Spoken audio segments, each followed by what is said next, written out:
When Jesus speaks of going away, he is looking toward the cross and the resurrection. After his sacrifice, he will be in heaven with the Father and the Spirit. Like the Apostle Thomas, we sometimes feel, Lord, we do not know where you are going. How can we know the way?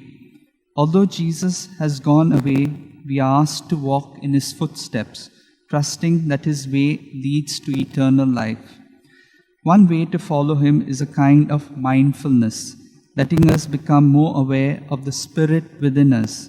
Here is where God's Spirit is found, the Holy of Holies, with the covenant written in our hearts. Here we can listen to the word that requires our response. Jesus speaks with us and calls us friends. We truly want to follow his way, make him our compass in life.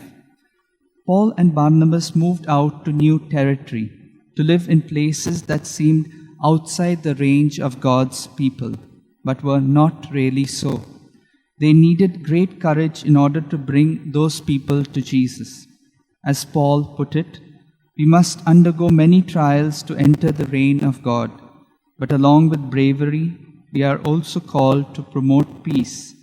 This means forgiving others, accepting differences, building bridges.